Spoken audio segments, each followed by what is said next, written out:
একটা কথা খুব প্রচলিত আছে, মেয়েদের একটু শাসন করতে হয়, কিন্তু এই কথাটার আড়ালে লুকিয়ে থাকে কতটা অন্যায়, কতটা চিৎকার, কতটা চোখের পানি, কত মানসিক নির্যাতন, তা কি আমরা বুঝি? ইসলাম কি শাসনের অনুমতি দিয়েছে? না ভাই, ইসলাম শিক্ষা দেয় সহানুভূতি, সম্মান ও মমতা। রাসূলুল্লাহ সাল্লাল্লাহু আলাইহি সাল্লাম বলেছেন, তোমাদের মধ্যে সেই ব্যক্তি উত্তম যে তার স্ত্রীর প্রতি উত্তম। তিরমিজি শরীফ। অথচ আজ আমরা শাসনের নাম দিয়ে নারীকে কখনো মানসিক, কখনো শারীরিকভাবে কষ্ট দিচ্ছি।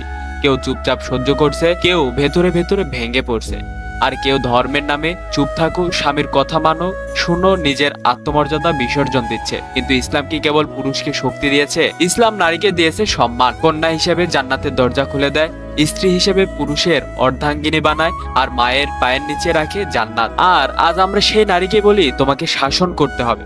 রাসূলুল্লাহ সাল্লাল্লাহু আলাইহি সাল্লাম কোনোদিন স্ত্রীদের গায়ে হাত তুলেননি।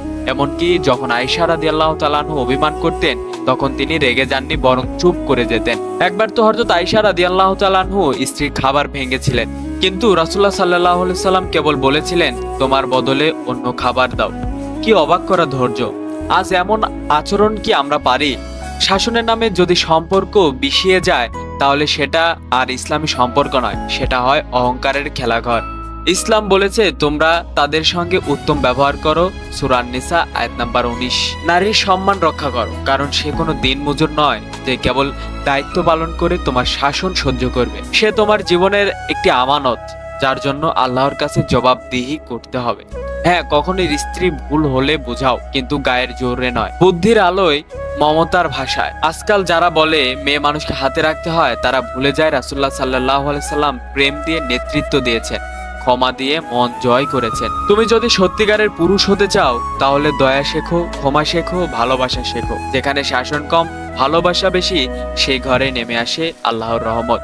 সুতরাং আজ থেকে প্রতিজ্ঞা করি, আমরা নারীকে শাসন নয়, ভালোবাসা, সম্মান ও বোঝাপড়া দিয়ে পথ চলা শুরু করব।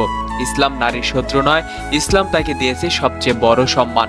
আমরা যেন সেই সম্মান রক্ষা করতে পারি, এটাই হোক আমাদের দিনদারির পরীক্ষা। শাসনের নামে যদি তুমি কাউকে ভাঙো, তাহলে তুমি একজন নেতা নাও, একজন মানুষ নাও, তুমি একজন অত্যাচারী। চলুন নারীর প্রতি আচরণে হই রাসূলুল্লাহ সাল্লাল্লাহু আলাইহি সাল্লামের অনুসারী। শাসন নয়, বরং রাহমাত হই।